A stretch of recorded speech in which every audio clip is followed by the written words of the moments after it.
Well, welcome to Sailplane Grand Prix Gawler on the 3rd of January. I'm Sean Young, and I'm here with Mandy Temple, who is the contest director.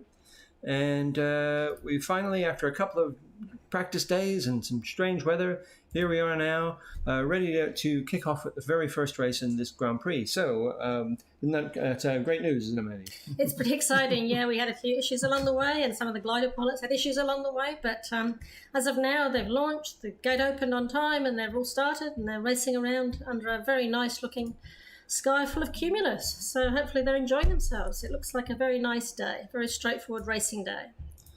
Yes. Okay, so they're just about coming up to the start line now, and they're just going through the start as we talk. Yeah, we set the maximum height today for 3,500 feet, just a tad above 1,000 metres. The cloud base is expected to be about 4,000 feet, rising a little bit during the day. So they all seem to have achieved that fairly well. They seem to be off to a good start. They're heading to Udunda in the Barossa Valley. That's their first turn point.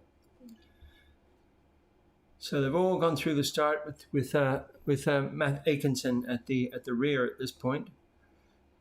Yeah, they're all pretty close. He's not far behind. So. Yeah, and the maximum start altitude again was 3,500 feet, okay, which is a tad above 1,000 meters, I think. Yeah. Okay. So they're all definitely within the start gate. Yeah, I think they're all legal. Of course, now the scoring is automatic, so it's a bit easier for the scorer. So we just put the traces in, and the scoring program spits out a score and some penalties if there are any. So one of the issues today was that they're starting with a tailwind. And as you know, under the rules, they have a maximum start speed.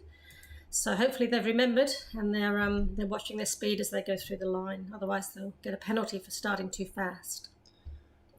Okay. So maybe we'll take a quick look at the task now that we know that they've all started. So there's the task. So the first, Gawler was where the start gate is, or just north of Gawler. Concordia, yes, just a little bit northeast of Gawler, yeah. And then the first turn point is to the north, 51 kilometres to the north at Udunda. And then the second turn point is 44 kilometres to the north west at Mintaro. And then they turn east and a bit north still to World's End. And then they turn south to Sutherlands, another 38 kilometres to Sutherlands, and then 58 kilometres to Oak Log. And then they come through, they pass a control point.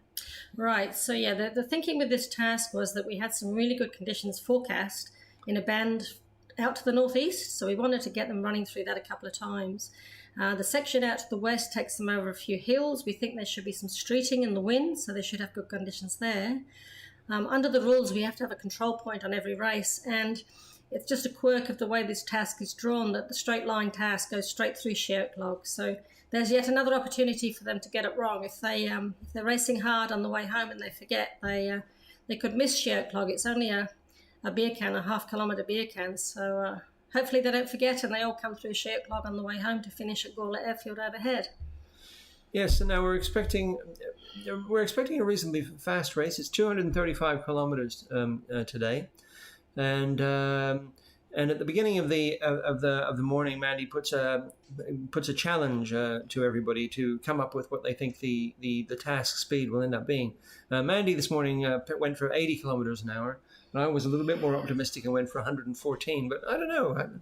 They're going to be coming back into a headwind on the final leg. Yeah, the wind is forecast to increase and the cumulus clouds are forecast to disappear. But you never know, do you? You never quite know what's going to happen with the dew point. One of the challenges this week has been that the weather recording station closest to the airfield is down, so we're not getting any observations of temperature or wind or all the normal information that we've got. So that's made it a little bit more challenging. I've got to call into the weather station people, and they're looking into it for me, but we'll see if that comes good. So yeah, there's some uncertainty about the timing of the good weather, but I think they've hit it about right. I think they're probably going to have a good run, and as you say, possibly come back a bit quicker than we thought. Yeah, it all depends on how strong that headwind is, and also there wasn't much of a sea breeze effect today, or is there? Do you think?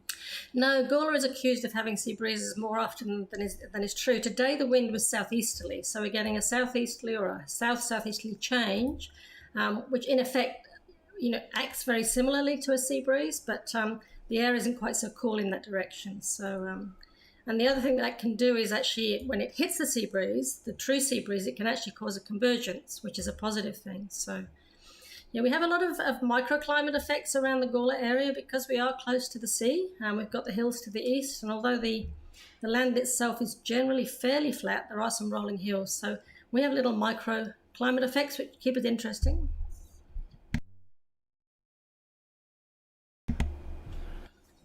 Okay, and so Mac Ichikawa has head out and ended up being in the lead, followed by Matthew Atkinson. It's true, but they're both low. They're both low. Look at the heights. Oh, that's right. They're both only 1,300 meters.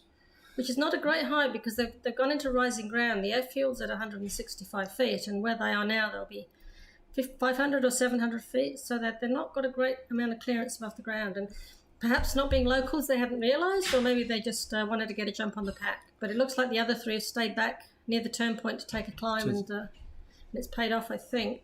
Yes, well, Mac has got some experience flying here in the past, but not in recent times, I believe. Yeah. With a few years ago, he moved to Australia permanently, and that meant he was no longer self-employed. So his holidays were a bit more restricted, and he's had less opportunity to fly the competitions. Right, and Matthew Atkinson, I don't believe, has any experience flying at Gawler at all. No, it's his first competition. He had a young family, and I think he had other commitments and wasn't able to do as much flying, but together they've flown the nest, and he's now making the most of it. And but Pete Temple has probably got the most experience flying here, and he and the other two gliders have stayed to take a climb, and they're up to 1,500 meters, whereas Mac is still down to 1,300 meters. But it looks like they've got a climb as well. Yeah, I should mention that 3 of the gliders of the 5 have engines, sustainers. One of them that doesn't is Matthew in Victor 8, and the other is Peter in Papa Tango. But the other 3 have sustainers, so they've got an opportunity to save themselves if they get into trouble. It looks like they've headed off now. Look, they've headed chasing down Mac. They've headed off at about 1,450 meters, so they're only 100 meters ahead of them. But the other ones are Mac and Matthew are climbing. And it's going to be really interesting to see how the different gliders behave, the different performances. As you would know, the wing loading is limited to 48 kilograms per square meter, and that's in an attempt to even out the performance of the gliders. And of course, it can never exactly do that. So it's going to be really interesting. We've got 5 completely different gliders, and it'll be interesting to hear the pilots talking what they think the effect of this wing loading has had on the glider performance, because they'll be flying it, close together in close company, and they'll get a really good opportunity to see the performance. Indeed, and Mac is flying a V3. He doesn't normally fly a V3, but one of our Australian competitive pilots, Adam Woolley, has lent him his V3 for this contest.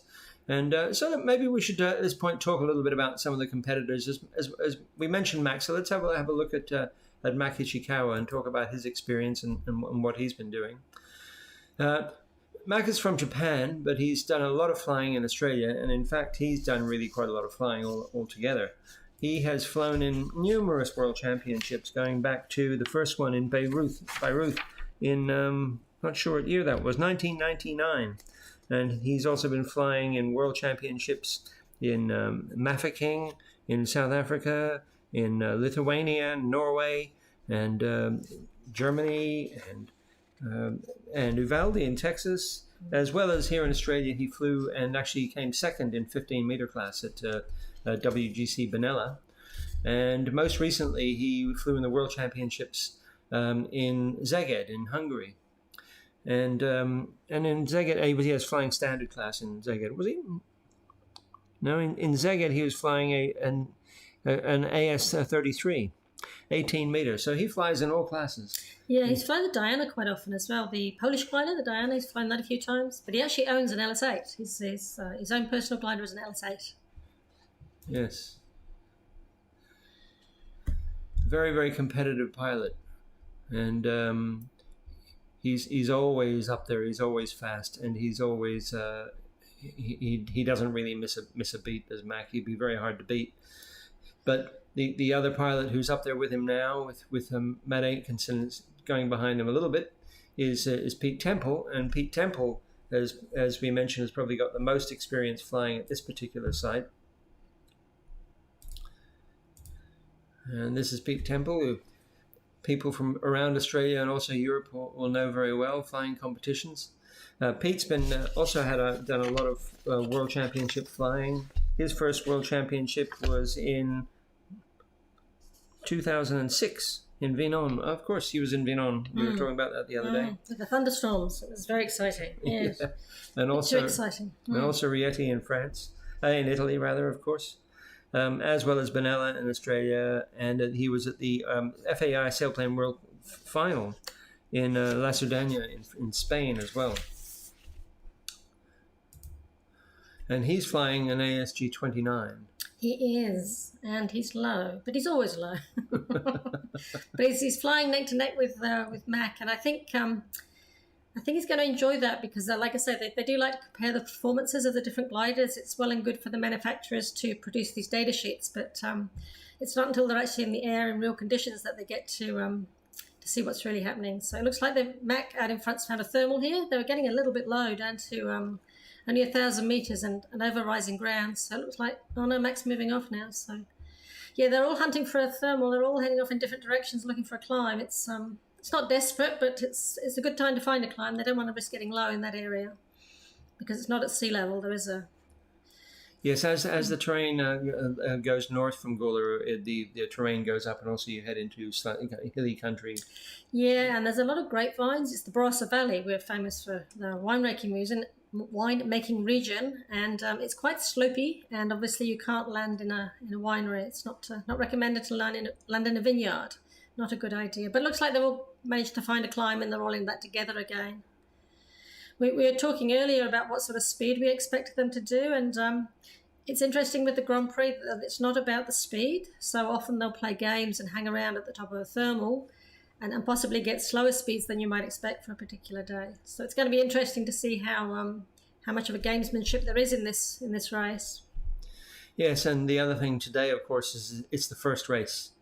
And the conditions for the rest of the week look like they should be improving as the week progresses. Yeah, we have a typical 5 or 7 day cycle here where we get increasing temperatures, and as the temperature increases, the conditions improve. And I think I saw a forecast for next weekend 38, 39 degrees. And so that's a typical pattern that we get here. There's a slight oddness in tomorrow's forecast that they're predicting a lower temperature. We're hoping that's wrong because that wouldn't be so good. And they've also got a fairly high dew point for tomorrow's forecast. So we're hoping that the temperature is a little higher than forecast and the dew point is a little lower than forecast, and then we'll have a good flying day tomorrow. But after that, the rest of the week looks pretty solid. So yes, so this being the first race, nobody's going to want to do anything drastic. They're not actually flying, if you know what I mean, for anything today. They want to get the top points, but they don't want to end up losing out. It's not like as we may well find at the end of the race, at the end of the week, somebody has to do something, otherwise they haven't got a chance. But at the moment, there's no points scored and there's no points lost. So they'll all be looking to, I imagine, to kind of leap ahead on the final leg, really. Yeah, that's right. They'll go around. I mean, with a Grand Prix, it's all about the start and the finish. You know, from a spectator's point of view, it could be 10 kilometres long, the race, but obviously that's not very exciting for the pilots. So the middle part's really for their entertainment. We watch them jockey for position, but unless somebody makes a mistake or flies some significant distance off track to try and get an advantage, it's really only in the last 10, 15, 20 Ks that somebody might get the jump on somebody else. So they're heading up to this first turn point of Udunda. Is that showing on our... There it is. Yeah. So it's still quite a way to go. So they're not going super fast at the moment. Wonder how far they've actually gone. But Udunda still seems to be a fair way off. I think they're about halfway. Yeah. Halfway in 15 minutes. 50 kilometers. So they're making tracks all right. Yeah. And so what's this geographical feature we're looking at heading up here? Is that they're ridges, small ridges. Right. Yeah. And is that where I think Pete was telling me the other day that sometimes you can get convergences setting up with air coming from different directions and over the top of those ridges? Yes, exactly right. There's two parallel ridges. If you look, one to the left of the compass and one to the right of the compass. And there's actually quite a lot of windmills set up on those ridges. One of the ridges is called Black Springs, and pre-COVID, the club would have a camp there every year to go and fly on the ridge. It's not a very exciting ridge for people who live in mountainous parts of the world, but for us, where Australia is so flat, it's quite a convenient close-in ridge, and we have a week's fun flying, camping in a field, and flying the ridge. Yeah. And what's the town they're coming up to fly over now? I'm not sure. I imagine it's probably Kapunda. So that's the start. That's back where Gawler is. Yeah, that'd be Kapunda. And just give you an overall view, an outside view of the area again. There we are, looking at Australia from a satellite somewhere in the Southern Ocean. So this, can you show the Gulf? Yes. So yeah, the because of the this Gulf here. Yeah, that's where the sea breeze comes from. Sean was thinking that we'd get a southerly sea breeze from the ocean, or even a southwesterly sea breeze from the ocean, but actually our weather is from the water in the Gulf. So we get a very local effect that the winds come up the Gulf, and then if the wind's strong enough or if the conditions are right and there's a lot of hitting, then we get a sea breeze from the southwest up the Gulf. Yeah, so if the air mass was coming this way, it would be modified by going through the islet here and around the peninsula, and then it would kind of, I guess, be trapped in the Gulf by the land here, and then turn into a sea breeze. And instead of continuing in that direction, would move that way. Yeah, as the land heats up, it sucks the air from the sea, the cooler air from the sea, and that's the essence of a sea breeze. And of course, we've got those hills. They're not very high hills, but there's the Adelaide Hills, about 1,000 metres tall to the east, and they run along and make a barrier to the wind, so that forces it inland. Yeah. So that makes where the local knowledge, in particular around Gawler itself, really does come into play. And in fact, on the second practice day, the pilot, we were all a bit caught out because of that stronger sea breeze coming in. No, well, the sea breeze was a factor, but the main problem we had was that there was a trough coming through, and the trough moved away to the east a lot earlier in the day than we expected. Right. And so we were probably a little bit late launching. But the other problem we had is that the start point also, although it was the same as today, it wasn't far enough away. It was the wrong side of the trough. And so the pilots that managed to get to the convergence line and start flying, or the trough and start flying at 7,000 feet, when they came back to start, unfortunately, they got caught in the cooler air behind the trough and landed back at the airfield. So that was unfortunate, but it happens sometimes. It's just the timing. It just shows that it's certainly not uniform conditions. No, Gawler has complex conditions. Peter has always said he feels it's a very good training site. Because of that, we have complicated airspace as well, which is also good for training if you're flying overseas or flying at a new site. We've managed to simplify the airspace for the visiting pilots to make it easier. We've got the same airspace every day, so they can just learn the three different types of airspace that we have and understand the boundaries and the height limits in those three different types of area, and then it should be a little bit easier for them. And they're still in that D206 airspace at the moment? Yes, they are. Yeah. Which has a maximum altitude, or a floor of 10,000 feet. So they're not going to be anywhere near that today. No, not today. They won't be troubled by airspace today. Mm-hmm. But I imagine we'll be talking about ground features, but I imagine with the cumulus today, they'll be looking up rather than down. So they're probably not noticing the ground features. Yes, so there will be scattered cumulus out there today. Yes, I said at the briefing there wouldn't, and of course there are, so that's normal, isn't it, I think. I do expect them to disappear later in the day, but you never know. You never know. It'll certainly be easier for them if a few of the cumulus hang around.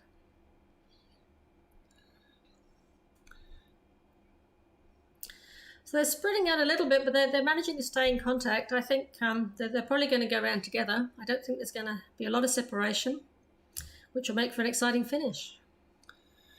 Yes. Mac and Peter are out the front, but that won't hurt the others because they'll be hoping that they'll find the thermal for them. Well, that's exactly right. Yes, and they're all flying the same task, so there's no real advantage in any great deviations because it's going to cost them more time in terms of distance. I imagine the sky's fairly even. I don't think any particular part of the sky will be better than any other today. Yeah, so they're not going to be going out trying to find a better thermal from where everybody else is. No, and as you said, that's a tactic for later in the week. Yeah.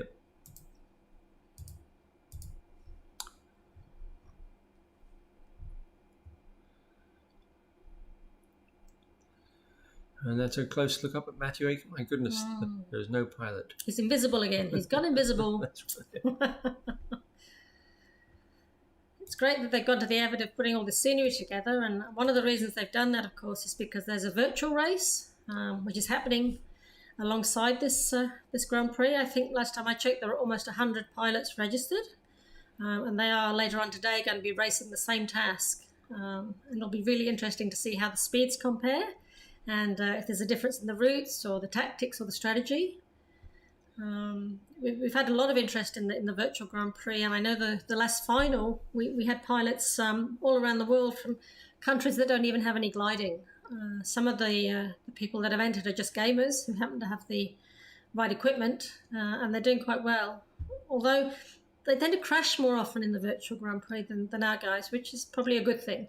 Yes, well, Dave Peach just stopped to try and find a thermal, but he didn't get it, and so that cost him a few seconds. But that probably won't matter too much. But he didn't find the thermal. No, but you'll notice the heights are dropping. The guys in front are getting a bit lower again. They need a climb. They're spreading out a bit to look for a climb, and it may be that if one of them finds it, they'll all end up together. Yeah, they will. And so it's really Pete and Mac have got to find one pretty soon, haven't they? Really?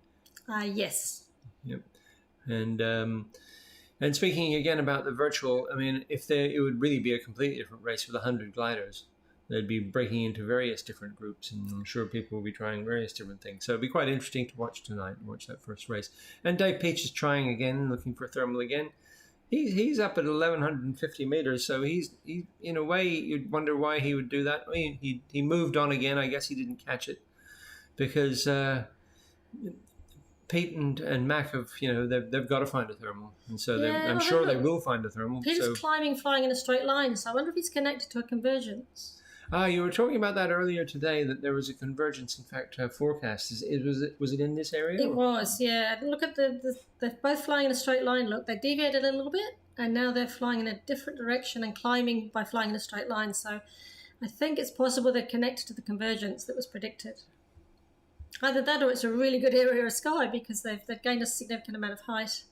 And so obviously if Peter can continue flying straight and not turning, he's going to gain ground on anyone that stops to turn. That's right. Well, Mac has stopped out for a try, and Pete's deviating a little bit. He's certainly found a good line, a good energy line. If it's not the convergence, it'll be a street. And actually they're both similar, aren't they? We were talking about that today. What's the difference between a convergence and a street? Really, it's really only the reason that it's there. The effect is very much the same. Yeah. Well, he hasn't got an engine, so if he's going up flying in a straight line, it must be the clouds sucking, not anything else. And what were we expecting that convergence to be caused by today? Well, with the southeasterly wind, that will hit the sea breeze. Right. And that'll make a nice line pretty much on track. The thinking behind the task today was to get them to the convergence so they'd get the benefit of that. Yep. So they've got the wind behind them at the moment, and then tailwind. Yes, a tailwind coming, but the overall wind is coming more from an easterly direction. Yeah, it's forecast to be southeast by about 3:30. So we'll have to see. So, Pete's deviated now, but. It's a shame we can't get live commentary from the cockpit and ask them what they're doing. I think Pete would say, I'm busy. And Jeff's just headed off. Jeff's still going straight, so he's got the advantage of distance. But the others are higher, so... Well, no, Jeff's higher than everybody else. That's probably why he's heading, possibly why he's heading off. Yes. He must have... we must have missed it how he managed in his JS1 He must have found a good line. I mean, he must have found a good line because he didn't stop to climb. No, it's a very straight line, like a train track. Yeah. Although Mac has climbed now and is over 1,300 meters, so Mac's certainly stopping to take whatever height he can.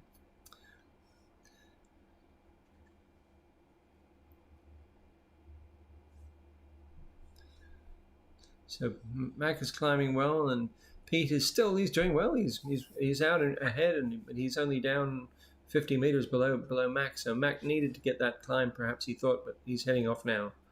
Yeah, it certainly looks like they're in an area of good air. They're all flying in a straight line and going up, which is it's good to see. That was what we hoped for when we set the tasks. So. Yeah. And now Pete, look, he's climbed another 50 meters without only just deviating a little bit. So he's definitely found a good line. Yeah. And Jeff Brown is doing well as well without turning at all, just continuing on to the turn point. Now here's the turn point up ahead of us. They're getting towards it now. And then the second turn point will be up to Mantara. That's right. It'll be off to the north east. West. Sorry, northwest. So they'll have a full-on tailwind for that leg. So the next leg should be pretty fast. It'll be one of the fastest legs because they've got the southeasterly tailwind. They're going to be going over the ridges where we hope there'll be some rising air for them. And the next leg should be quite high. We think they might get as high as 6,000 feet later in the task. That was the fingers crossed ambition, but you never know. Okay, now here, if you look up in the top right-hand corner, we're looking at the total energy instead of their altitude. Does that mean their speed? No, that's distance to run, I think. Right. Total energy, distance to run. No, that can't be right. Because the task's only 235. And the rate of climb? Not sure. I have to think about that. No, the task's 235, so it's hard to see how 2821 makes any sense.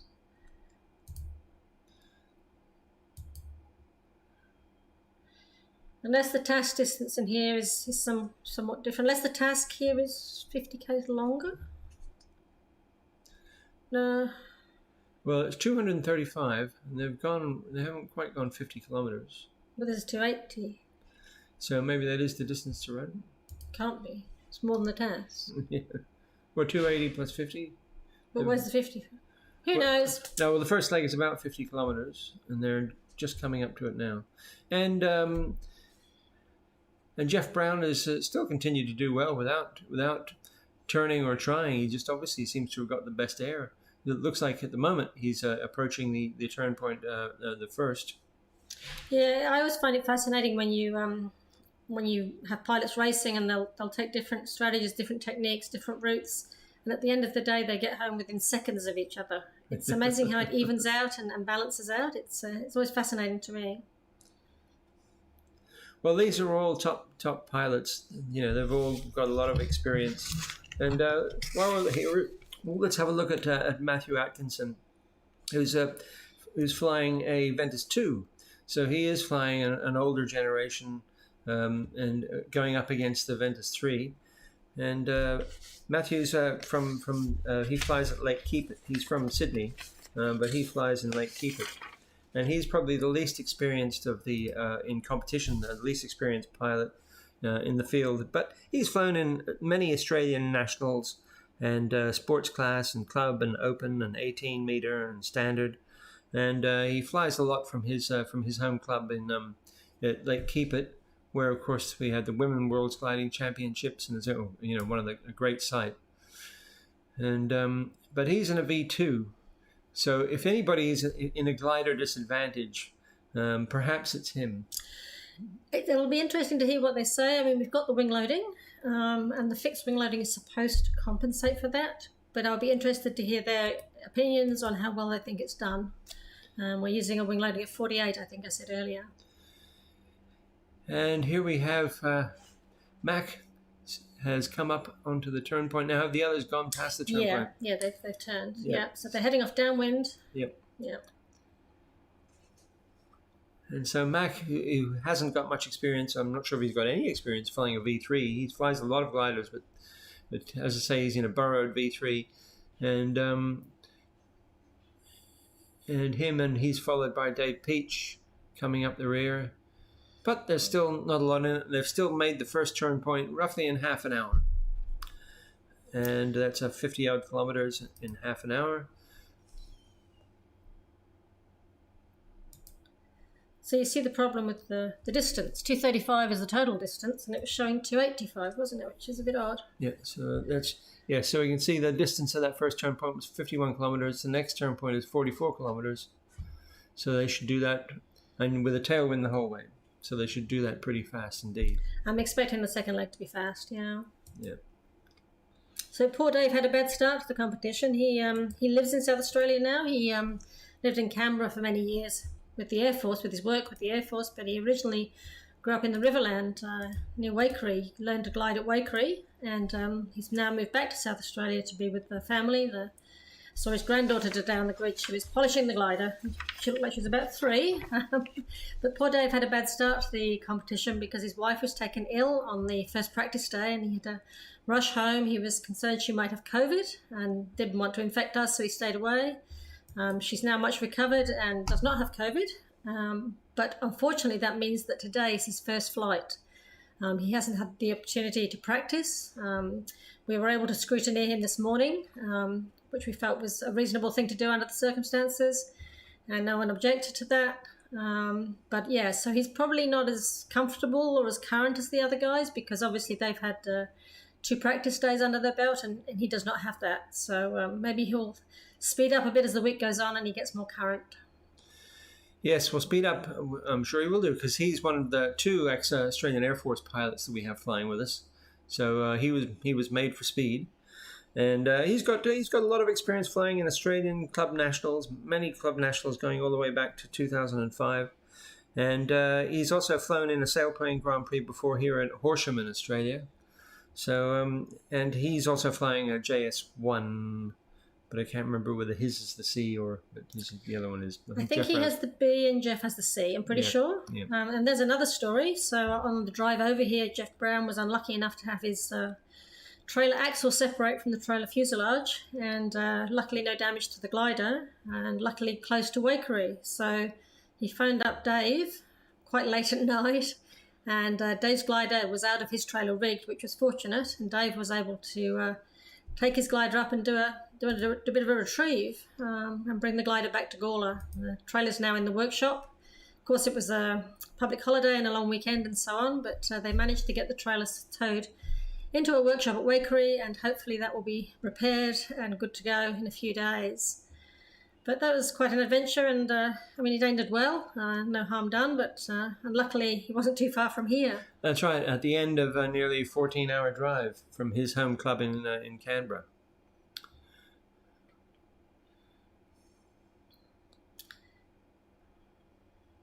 I'd imagine they'd be less worried about stopping for a thermal on this leg because they are downwind. As you would know, if you're in a thermal and you drift, downwind you're adding kilometres, whereas on an interwind leg you're going to be losing ground. So I imagine they'll want to finish this leg as high as possible. They're just crossing over the Black Springs Ridge now. There's a lot of windmills along that top of that ridge. It's quite a windy spot. Often a bit of a convergence effect as well. So as they head west, away from the Barossa Valley, it's more, what shall we say, market gardening, small fields. There's some arable land and some sheep and so on, but less and less sheep as the years go on. And there's some market gardens and things like that. Not so much the wineries. The wineries need the north-facing slopes right, for the sun. And where do they getting the water from for the market gardens out there? Just a matter of interest. Is there a river running through there? So those are dry creek beds. They're dry. Right. So the Murray, Adelaide gets all its water from the Murray. Adelaide wouldn't be here without the Murray River. Mm-hmm. There's a number of reservoirs around South Australia which they fill up during the winter when it's raining, and they do have a pipeline and they pump water from the Murray. Right. So you can see the Murray River over here. And it's quite bizarre. The Murray River comes from Blue Mountains in the east of Australia. And if it didn't, Adelaide would not be here because we'd have no water. That's right. And here it comes running through New South Wales. And I think that's around about the border, isn't it? Or somewhere? No, that's Morgan. That's Morgan. Yeah, so, the border's about there. Okay, so there's the border, and then it runs, and then it takes a sharp turn and heads towards the sea. Yeah. And for whatever reason, Morgan is always a really bad place to find a thermal. You always get low at Morgan. Well, they seem to be maintaining a height band of between 1,000 and 1,500 metres. Yeah, 1,000 and 1,300 or so. Yeah, at the moment, yeah. So I think they must be getting quite consistent climbs under the cumulus clouds. And take a peek out the window. Yeah. Yep, we're looking out the window. Yeah. It's always good to do that occasionally. There are less clouds than there were, but they haven't all disappeared. So that's good, promising. Yeah, so there are cumulus, and apart from the fact that there are more cumulus than forecast, which is great, the height band is definitely as forecast, which is Yeah, we thought they might get up to 6 in the Convergence, and there's still a chance on the way home that they'll get to do that. But at the moment, it looks like the cloud is about 4.5. We in South Australia we're not blessed with many clouds. We have a lot of blue days. The classic soaring day here is a 5,000-foot blue day. We do a lot of flying in the blue, which I think is good training. But in actual fact, Peter struggles when he goes to Queensland with the cumulus clouds. He's better now, but certainly early on he really had a hard time understanding how to fly under cumulus because he'd done most of his flying in the blue.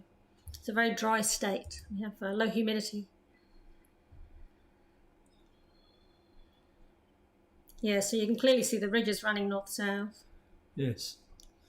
And talking about that humidity, one of the drivers for that for people from Europe is that the weather pattern in Australia tends to move from west to east. So you get the weather systems coming through, and they may well be very wet when they're coming here off the Indian Ocean, and especially up north. And in fact, there's a cyclone hanging around to the north. Yes. So in the north of the continent right now, there's huge rains and floods. But as the air mass moves across, even if it is wet, it tends to dry out over this enormous inland arid area of Australia.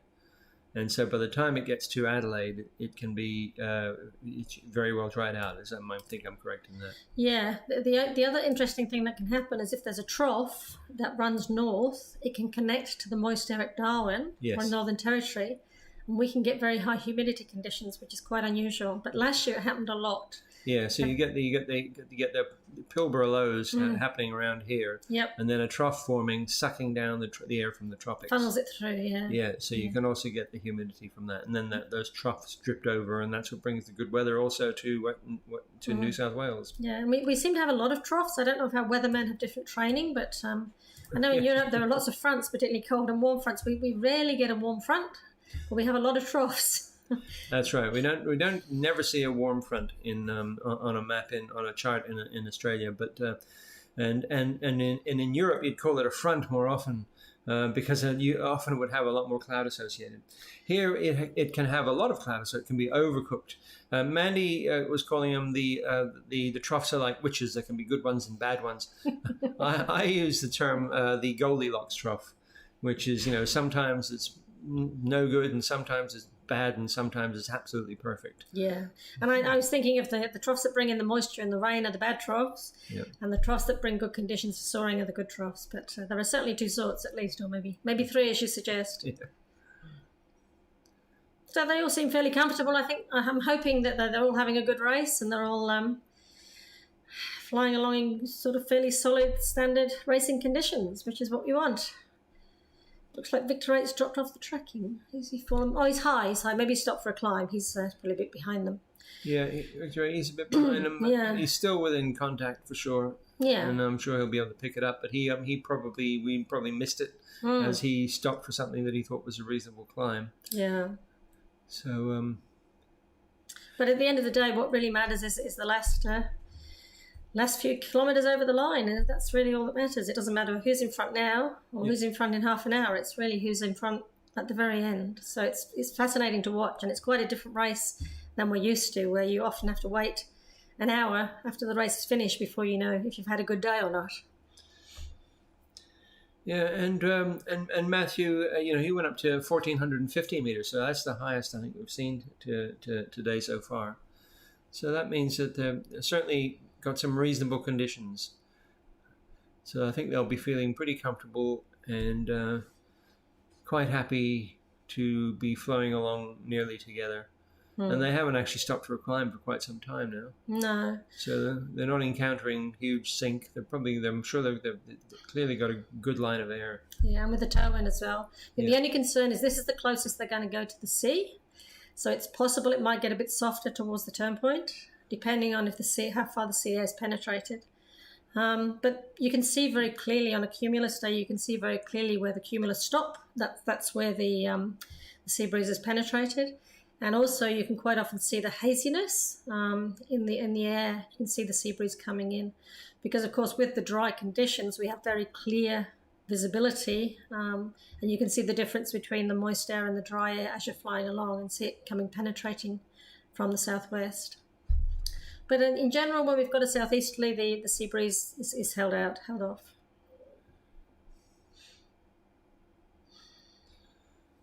So here's Mac climbing, followed by the others. Yeah, I think Pete slowed down a little bit, see if the others could find a climb for him, it looked like.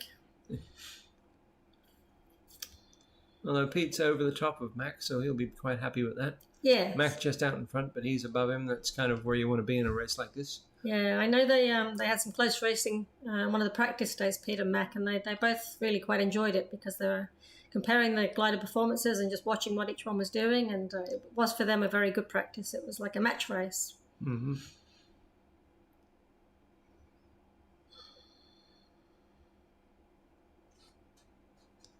Yeah, so they're sticking to their height band pretty well. It seems like when they get down to 1,000 meters, they look for a climb and they find one. So it doesn't look like they're struggling too much at the moment, which is good to see. Now, if you're wondering why Mac has a pink stripe, I think I know the answer. And I think the answer is that he's not from the same country as the green and gold Australian pilots. Mac is flying with a Japanese sporting license, and I believe that will be why he's a different colour. Yes. Because they normally try and allocate the colours based on the country. And although we have a red, white and blue flag, I think green and gold is usually associated with Australia. So the green and gold planes are Australian, and Mac with his pretty pink ribbon is a Japanese pilot.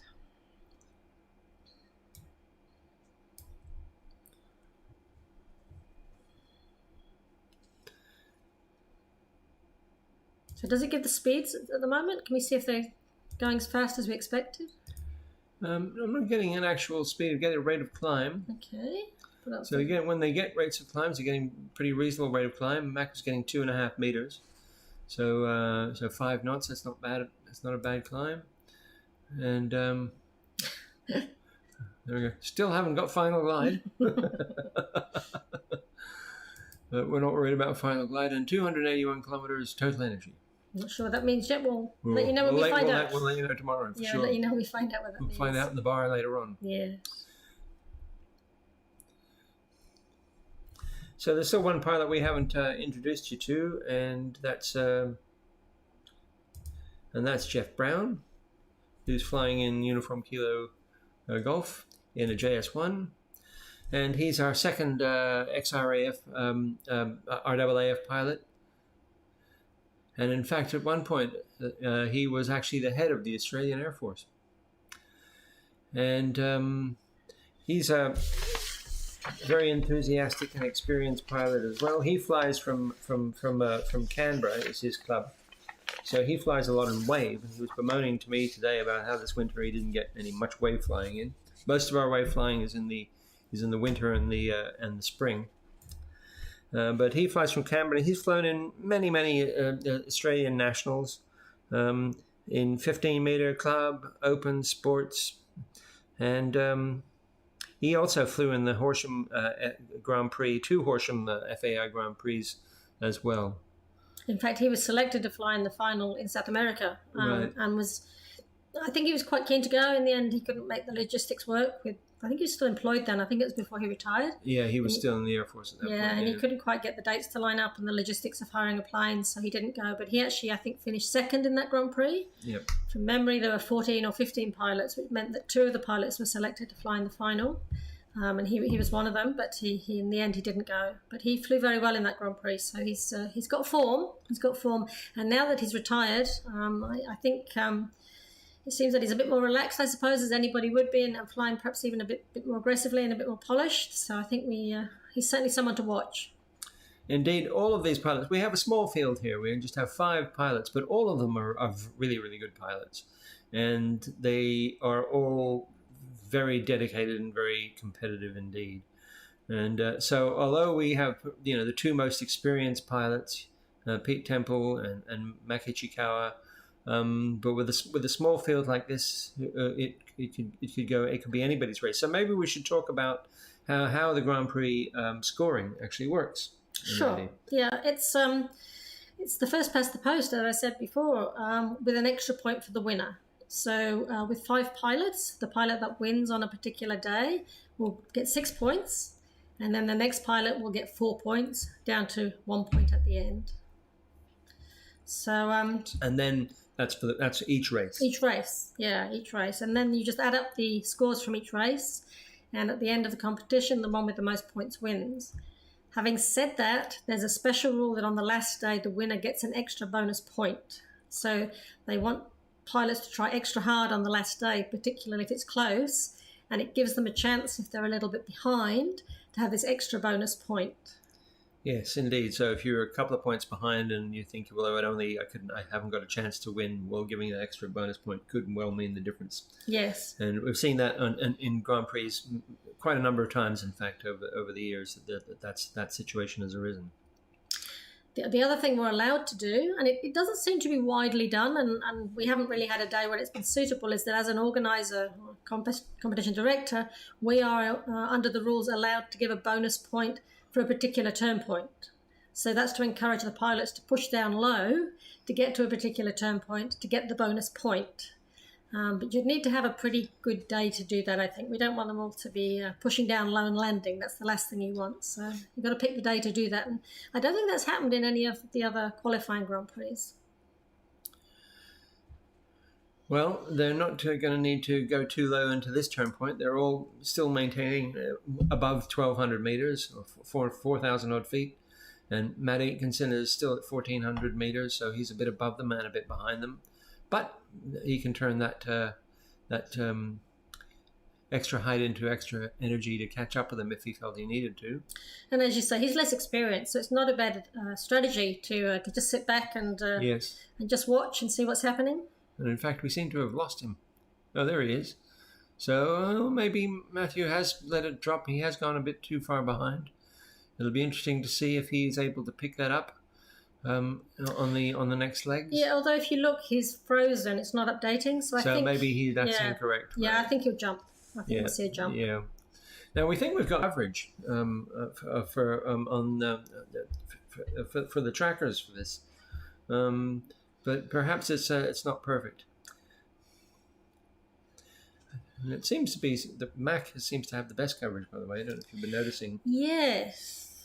Yeah, we need to have a look at where they've got the trackers located and see if we can maybe improve the positioning. His is often popping up as being accurate. Mm. So they're heading into the second turn point of Mintaro now, and they're both all well above 1,200. Or Mac is down to only 1,100 meters, but he's pushing ahead. So. But they're all roughly at that 1,200 meter altitude. And Mac once again, he did set the first turn point. Looks like he's going to get into this turn point. Actually, no, sorry, he was near at the end of getting into the turn point first, and looks like he's going to make this turn point first this time. Yeah, and it's interesting because a lot of the better pilots actually will tell you that they prefer to fly their own race, and they have to change their strategy to fly the Grand Prix because you've got to fly it strategically. You've got to fly it by watching other people, by covering other people, by not letting people get away from you. And I think it's a bit like when you watch the cricketers and they've been playing a 20-over match and they suddenly come to play the test match. They find it quite hard to remember that they're playing a test match and not start trying to hit sixes.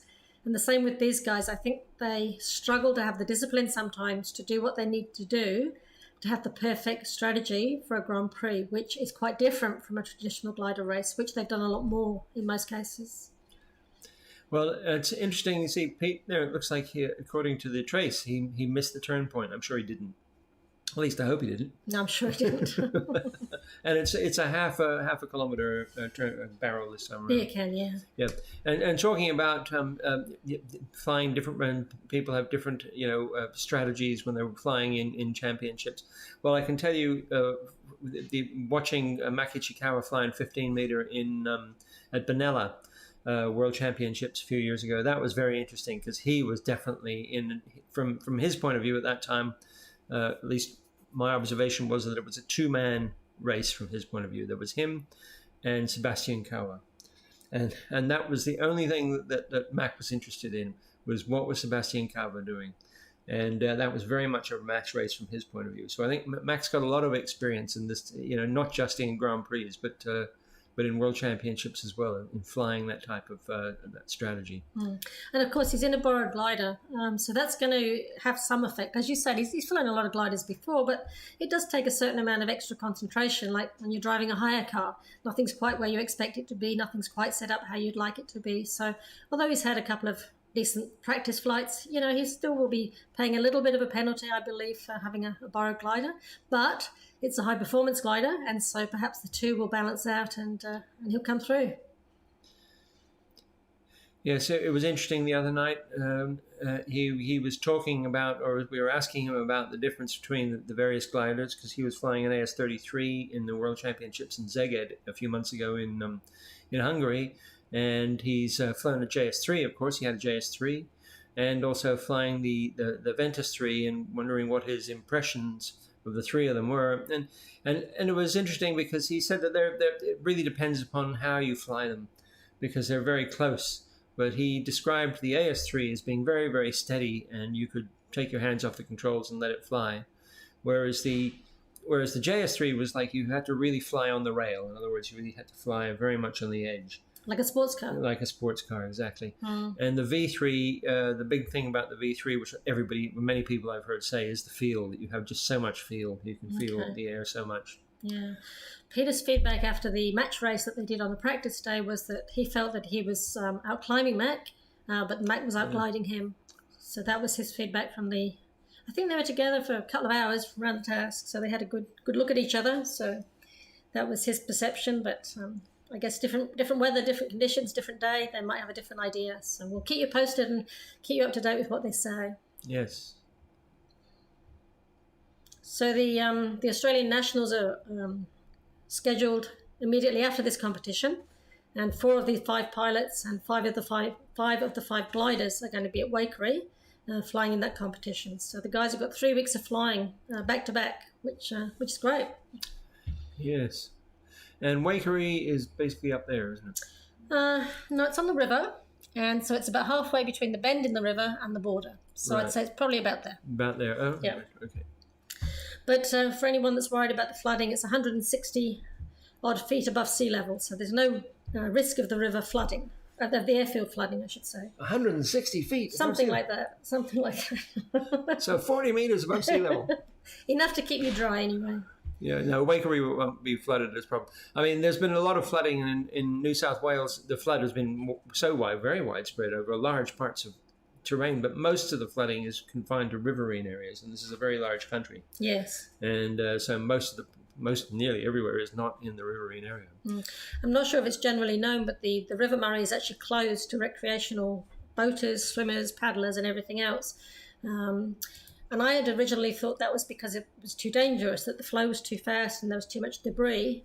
But actually, the real reason is that the wake of the boats was destroying the levee banks that they built from sandbags. And so they were worried about the wash from any boats that might be on the river, destroying the levee banks that they built, which are all up and down the river. There's a huge one in Waikerie, which is interesting because the river is normally a very busy playground with houseboats and water skiers and jet skiers, and so it's even just a playground. Now it's in flood, and can't do that either. No. So we're now heading towards the third turn point, which is World's End.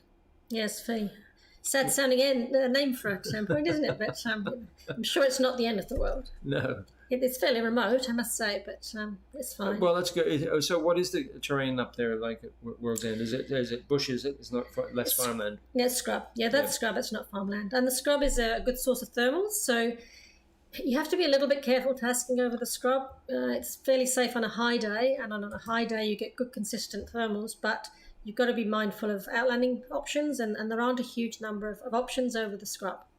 Okay, so that's there. That's the third turn point, which is only 34 kilometers. So they'll be barreling along towards that. And then turn point number 4 is Sutherland's before they head to Sheoak Log, which is, I'm sorry, I was going to try and zoom in, but I can't. Number 5. Which is number 5, which is a control point, in fact. Yeah, and as I say, the rules require a control point every day, and it's just a coincidence that today it's on the direct track. The slightly odd shape to the task you may wonder about is to do with our airspace. We're bound by civilian airspace for the letdown into Adelaide. We have the steps, the circular steps around Adelaide that look a bit like a dartboard, 4.5, 8.5, 12.5. We have those steps. And then superimposed on top of that, we have the opportunity to request danger areas every day. And for the competition, we've been lucky enough to get an area called D206, and that's released to 10,000 feet every day. So most days you'll see the pilots heading out in this northeasterly direction to channel them through the airspace that's been released to us. Right. The third lot of airspace that we have to contend with is the military airspace at Edinburgh Airport, which is to the southwest. Luckily for us, the Air Force are on stand down and that airspace is not active. And in fact, that's why we're having the Grand Prix this week, because we know that when the Air Force are on stand down, we can guarantee that we've got the airspace that we need. Right, so there you can see it's a description of the airspace that we have in the various steps. Yeah, so the hoops are the steps around Adelaide Approach, and then the little pocket-shaped piece with the task in it today, that's a portion of D206, which is the danger area. It's released to us for 10,000 feet. And so whilst it looks complex, we've managed to simplify it for the competition by making sure it's the same every day so that the pilots are aware that that's what's happening.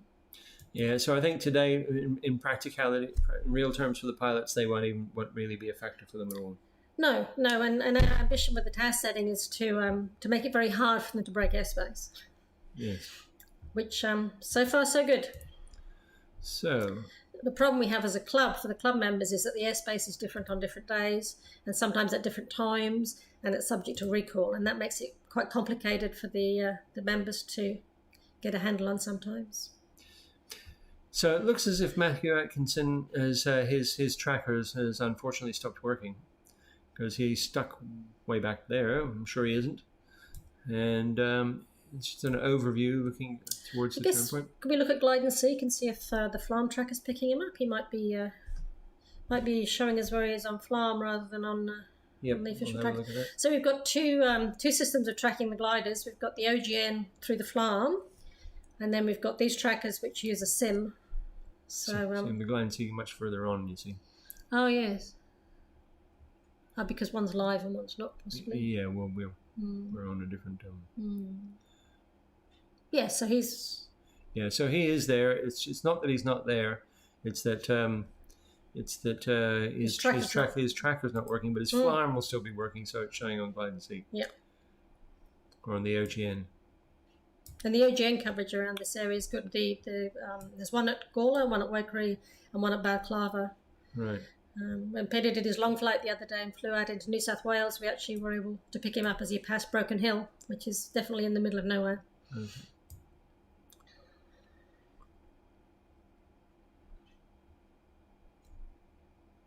Okay, so we're actually going to zoom ahead now because we were actually here in the control room. I call it the control room.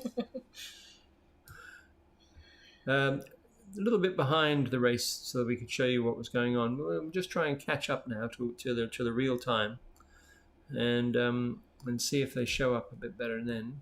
I don't like this view quite so much. It shows Peter quite low. Oh, right. And Dave Peach as well, actually. They're both low. So this is them coming up to the Sutherland's turn point, and we'll go back to Glide and Seek, in fact, or the OGN, I should just really call it. There we are, and there you can see where they really are up to now. They're all coming up to this final turn point. Second final turn point. Because we've got the Sheoak Log issue happening. This has other gliders on on the screen, obviously, because it's not just our competition. No, I think it's only showing our guys. Oh, well, you see now here you can see, this is interesting, you can see Maki Chikawa twice. That's because he's got his tracker and his flarm. No, I think what he's got is his Udi. His Udi is right. I think he's got an Udi and a flarm. I think that's what it is. So for anybody who's following, just looking at the OGN from wherever you are, you might be a bit confused because the people have got multiple trackers. But nevertheless, you can see that Mac's coming up onto that third turn point. This is showing them being a bit ahead of the others. And interestingly, Jeff Brown's in the lead with Peter lagging behind and Mac in the middle. Yes. And that's got a scale on it, so you see Pete's probably 6 Ks behind Jeff, which is interesting. But I'm not quite sure exactly how accurate we are. Now, that'll be interesting if we don't have proper coverage as we come up to the final glide, because this final glide will hopefully be fast and furious. And that going back to the... Yeah, there's still a few cumulus, so it's not gone blue. So I think the conditions are looking like it should hold fine. And going back to this, the final one from Sutherland's to Sheoklog is 55 kilometers. Yep. And then another 13 kilometers to the finish. Yep. So if the conditions it will be reasonable on the way back, then they should really. Oops. Okay. That's another view. That's just another OGN view, and here we are back to Glide and Seek, which has the task on it.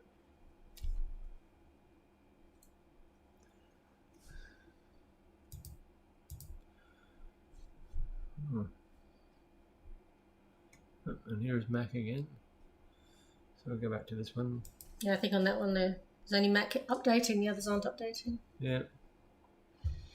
They'll pick them up soon enough. As they get closer to Gawler, the coverage gets better, and we'll pick them up. It'll be a surprise for us all to see what's happened, and Indeed. We'll hear the stories around the bar about how it happened. So it looks like there's a bit of a dead spot just short of Sutherland's, that they were getting low, because when we left them on the previous legs, they were all doing a pretty good job of staying above 1,000 metres. But it looks like there's a bit of a dead spot that caught a couple of them out as they were heading into Sutherland's. Whether that was an area where there weren't any cumulus or cooler area, patch of cool air or something, I'm not sure, but I'm sure they'll tell us when they get home. But also you were saying that they're becoming back into a headwind now. Yes, that's true. Yeah, and they probably didn't want to turn, they left it, yeah. Yeah, so they probably would have been wanting to have a bit of extra height because they have to push forward. And if they don't get it, then it's going to slow them down as they continue, because they have to find a climb. Yes. So Pete's got down to 830 odd meters. So he'll be fine with that, I'm sure, because he knows the conditions in the area so well. But he'll be presumably at that altitude be wanting a climb. Yeah, it'll slow him down. He'll be cross that he's let himself get low and got slow. But sometimes it can't be helped. Sometimes you just fly into an area that looks perfectly okay, and when you get there, the clouds aren't working, and you get it wrong. But that's why there's a series of races, so that they can pit themselves against each other on different days in different weather conditions.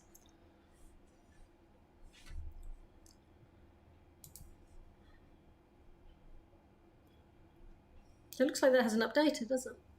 Yeah, he can't be updated, I don't believe. Oh, no, they're moving. They are moving.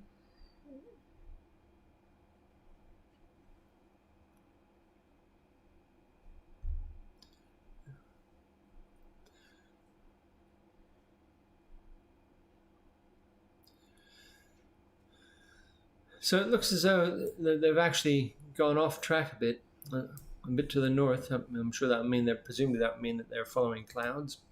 I guess so, yeah. There might be a blue patch perhaps direct on track, and they're going around the blue hole. That's certainly a good idea. Yeah, although Matt Atkinson isn't bothering with that. Heading straight through. He's heading straight through, and he's up there with them. Yeah, and that can pay off. That can be a good thing to do. And Uniform Kilo Golf, which is Jeff Brown. It looks like he has stolen a march on all of them and has pulled out ahead. So that would be very interesting if he was to take the top points today. Yeah, he certainly had a good result in the Horsham Grand Prix, as I say, and was selected to fly in the international final. So he's got some good experience in Grand Prix. He enjoys Grand Prix, and he's done well in previous Grand Prix. The final, we should say, is in Italy, northern Italy, later in the year. Yes, later in this year. That's right, later in this year.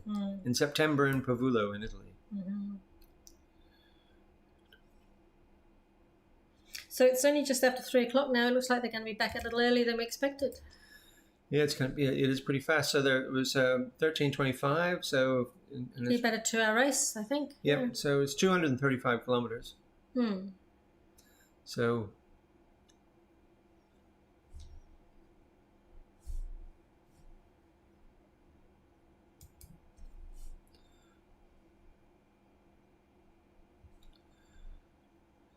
But unfortunately, on this last leg, we do seem to have lost tracking on all the platforms. Yeah. Well, we'll go back to the platform where we think we've got it. Better coverage. At least we've got options. I mean, years ago, no ideas. At least we've got a few options nowadays. It's getting more and more modern, isn't it?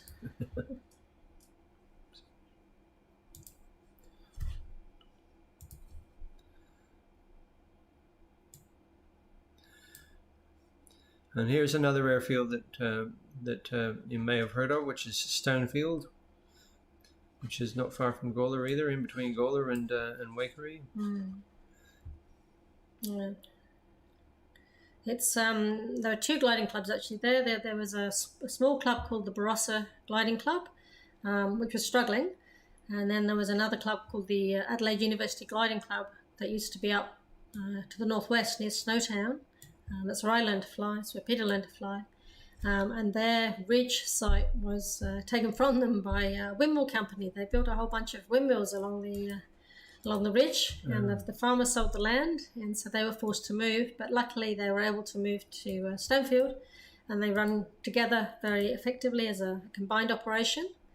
And they also benefited largely from a gentleman who came over from Germany and started a commercial operation there, and he built a huge hangar. Conrad. He built a huge hangar, some accommodation blocks, a briefing room, and then for whatever reason he moved away but left all of the assets behind. So they have really good facilities at Stonefield.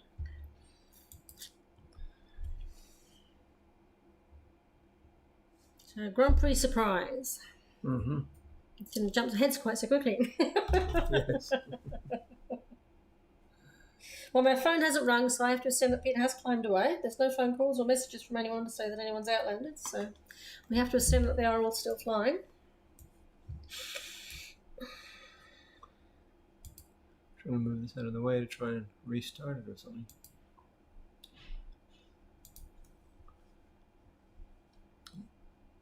Oh.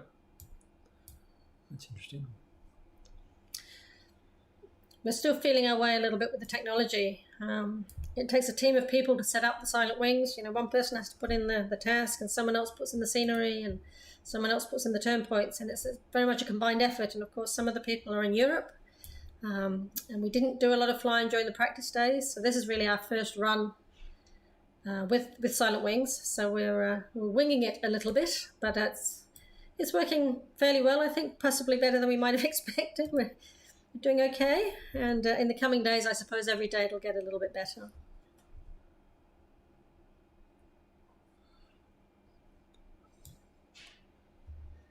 But the expectation is that as they head south, the coverage will improve, because we know that on the way north, in fairly similar area, they had good coverage.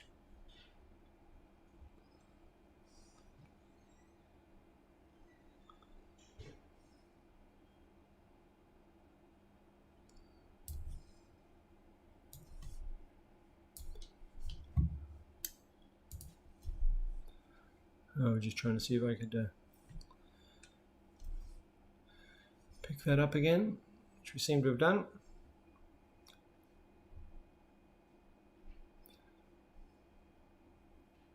So it looks like Max heading into Sutherland's. Yep.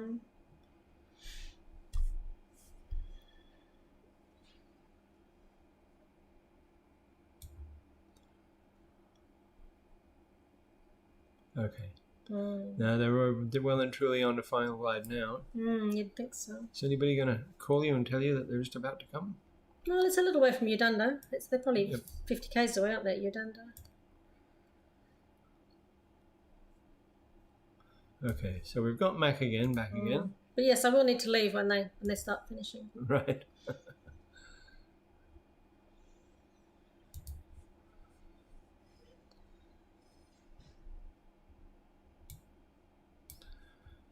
Okay.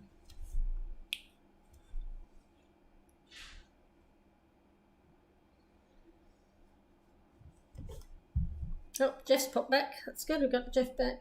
I think as they get a bit closer and a bit higher, well, we're going to start picking them up because we had good coverage as they were leaving, going up that corridor. So the expectation is that they'd pop back up again and we'll have good coverage.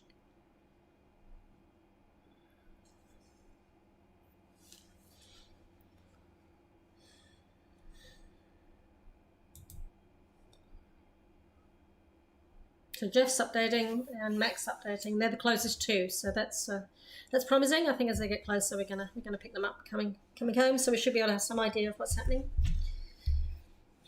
So they're finishing over the airfield at 600 feet. We the last few kilometres flying into Gawler, the last 5 or 6 kilometres over a built-up area, and so a straight-in finish for a Grand Prix is not really practical. We had a Grand Prix here years ago, and we had crying children, we had people losing their dogs that had run away from home and cats that had run away from home, and somebody had spilled their coffee, a bit like when Maverick buzzed the tower. So, really? So we've had to change the rules a little bit. So they finish at the airfield, at the cross strip, at 600 feet, and then do a circuit and land. And 600 feet is the aerodrome altitude is 160 odd feet. Oh, apologies, 600 feet above ground. Oh, above ground, right. Right. Yeah, just to so give them 750 feet. Yeah, just to give them enough room to do a circuit without any stress. Yeah.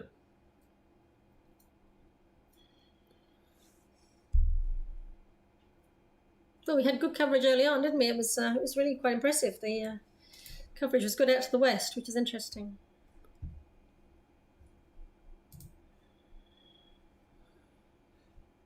But in any case, they're very much on final. Well, are they on final glide now? I don't think. Well, they'd be close. I mean, it will tell you actually, won't it? There's a number comes up. Still have that funny total energy. Don't know what that means. No. Goal arrival height. So at least they weren't Dave Peach. They're approaching.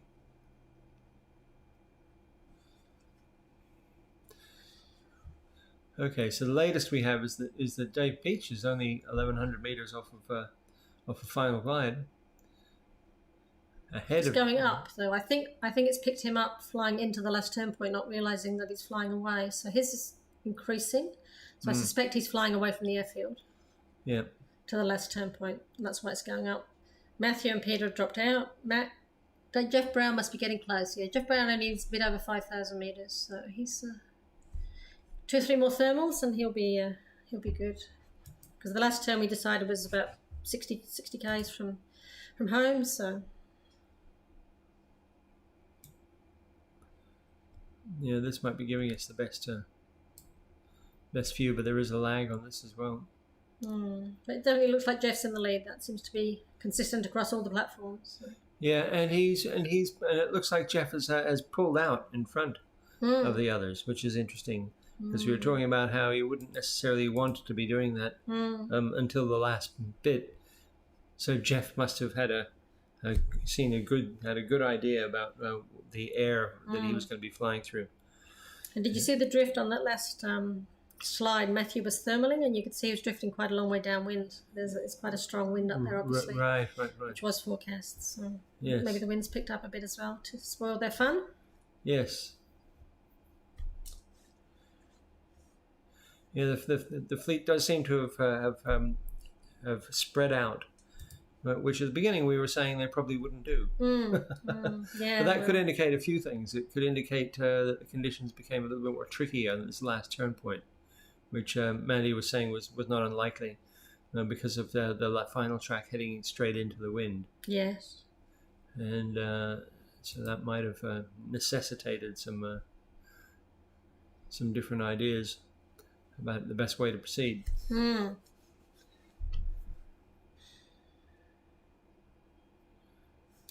So it'll be interesting when they all pop back up to see what their relative positions are. Yeah, or if this is accurate.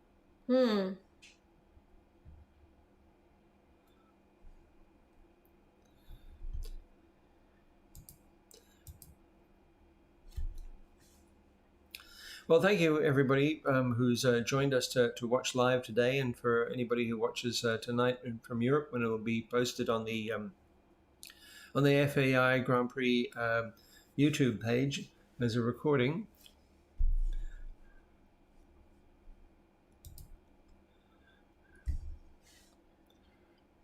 It's tantalising, isn't it, when it almost works? That's right.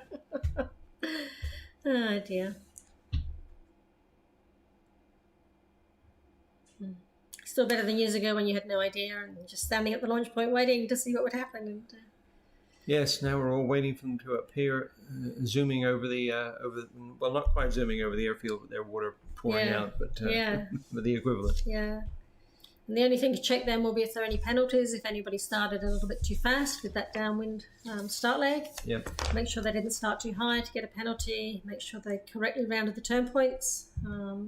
Make sure there are no other violations because they get a time penalty. So if they're too fast, there's a time penalty for that. If they're too high, there's a different time penalty for that. So it'll be.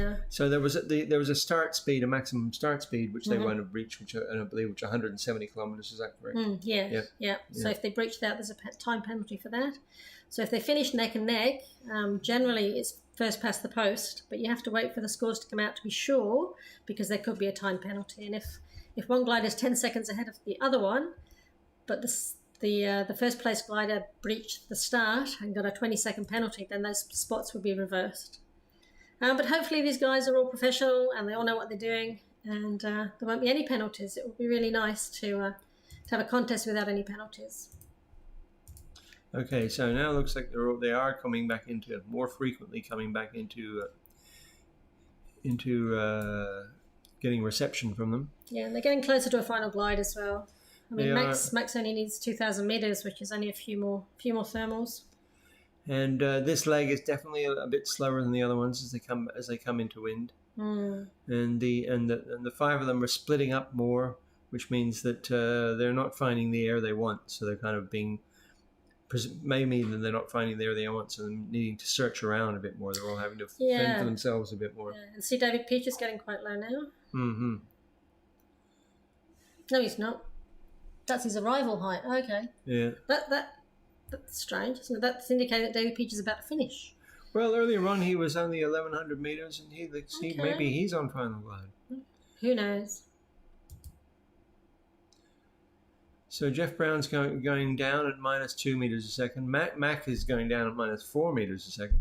And Matthew and Pete are in stealth mode. You have no idea where they are. Yes, that's right.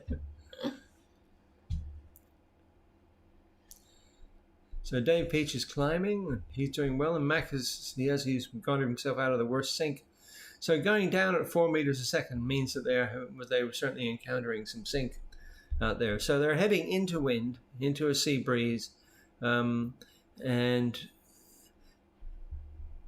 so they might not be finding they haven't necessarily got the best air, so that might be why they're spreading out. They're trying to find the good line. Yeah, and on a day like today when it's not going very high, as you get lower down, the air can be quite broken with the strong wind. Yeah. Now, the thermals will be hard to work. I mean, the buoyancy shear for today was quite low, but even so, with the turbulent wind, it can make it quite difficult to work the thermals if you get low down. Yep. Distance to goal, we now have. Well, we're not sure about the accuracy of this, but Dave Peach was. I'm sure that's not quite accurate. No, we'll need to figure out what that is. No, well, that's the distance to goal, but it's not updating enough. So that's got Mach 116, so it's giving us, unfortunately, information from quite a way back. Fake news, I'm afraid. Fake news. So once they land, they've got 30 minutes to upload their traces so that we get the results as quickly as possible. I know yesterday some of them were having computer problems, but hopefully they'll be able to get the scores in. And we've now got an automatic scoring system, which makes it a lot easier. In years past, the scorer had to sit down and manually look at every trace and work out what speed they crossed the line and what height they'd done this and what height they'd done that. and it took quite a while to score the competition. But we've got a new program now, and the races are accepted by the program, and then they're automatically scored. So it should be fairly quick once they get back, and once they land, we should have the results for you fairly quickly. Gawler has webcams. If you're bored and looking for something to look at the moment, Gawler does have webcams, so you would be able to look at those and probably see the gliders finishing. There are 3 webcams, one facing to the southwest, one to the northeast, and one to the tie-down area. So they don't update in like real time. They update, I think, every 10 or 15 minutes. But it might be something interesting to look at. You could watch the launch, for example, or possibly the finishing if you get the timing right. They're only there for a moment. They flash past pretty quickly, so it may not show up particularly well. But at least it gives you, I think it's members. It's under members, I think. Oh, no, it's not, sorry. Something about resources. Member resources? Pilot resources, maybe? Oh, I'm going to the wrong place, of course. Yeah. I should be on my own website. But if you Google Adelaide Solar webcam, you'll see it there. Okay, so that was updated. Okay, so there's our webcam. You see the nice looking sky. It's pretty good. Actually, that's from earlier 6 months ago. Yeah, 6 months ago. Oh, no, not quite 6 months ago. I think it was earlier today. I think we're coming up to the real one now. Yeah, see how it's so here we are. This is the correct one now. Yeah. So that's looking west from the airport, and that's looking east. That's the direction they'll be finishing from. That's where they'll be coming in to finish. That's looking towards the threshold of 2-3 where they took off from. So that's right. So the north camera is going to give you the best view taking off from 2-3, and also the finish. So they're going to be coming down this way. They are. I'm finishing just about on the edge of the photo. That's right. We'll need to see if we can get the camera rotated slightly for the event. Yeah. And that's the tie down and the hangar area. Yeah. As you can see, there are some cumulus. They seem to have dissipated a little bit around here locally. That's because I said it would be a blue day. That's why there are still a few cumulus. That always happens. There were more earlier, so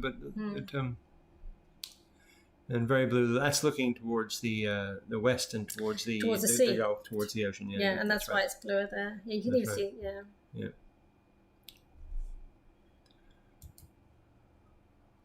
And you can actually find the link for the webcams on the website for the event, which is Australia 23 SGP.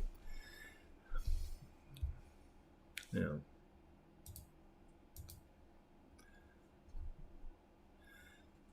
So they'll definitely be getting closer now, very close now, I think. And what have we got? Mac is climbing again at 2 meters, and Jeff Brown is climbing at 1.5 meters.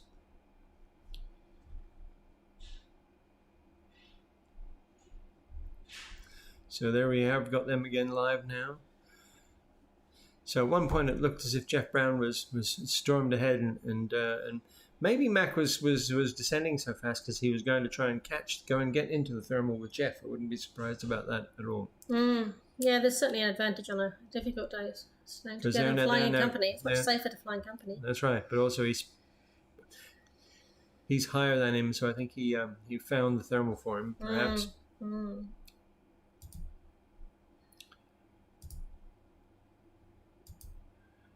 And Jeff Brown's up to 1,1700 meters. Yep. Whereas Mac wasn't too far below him, but 1,500 meters. Yeah, I wouldn't be surprised if it turned out that Mac saw Jeff and didn't mind that he was going through sinking air and went fast as he could to get to him and climb. And there's Zulu come back live, look next to Jeff. Yeah, so we have two. But he's a bit lower, so Jeff is looking in a very, very good position at the moment, depending on how accurate our the trackers are, which might not be correct. Could be that Peter's already just about to come zooming across the finish line. Who knows? Keeps you guessing.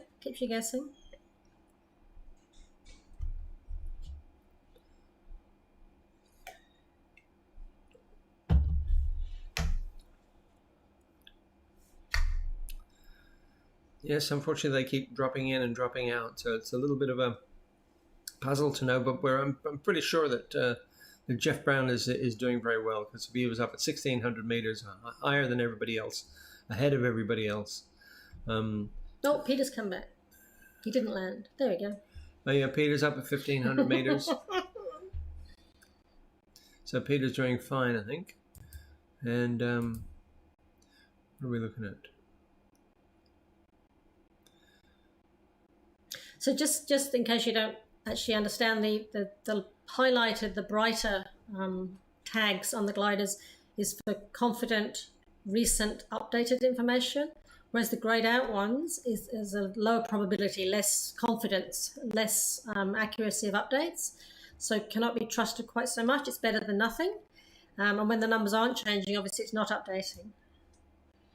So the accurate information is the highlighted, the bright information. So at the moment, Zulu was giving us current information, whereas the others were a little bit delayed. And I'm not sure what the timeout is, 2 or 3 minutes, and then it goes to a grayed out image, just so that you know it's not getting good data. But now we've got Mac. He's coming in strongly. That's good.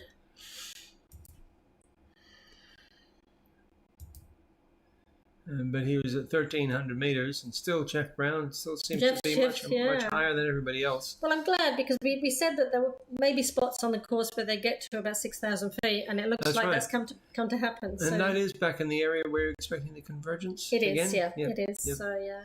So it does seem as if the convergence is working there today, if you knew how to get it. And I think Jeff did. Yeah. Now there we've got Peter again, and he's up at 1,500 meters, so he's actually doing pretty well. Mac is lower than everybody else, and that doesn't surprise me, because Mac, I'm sure, he'll have one.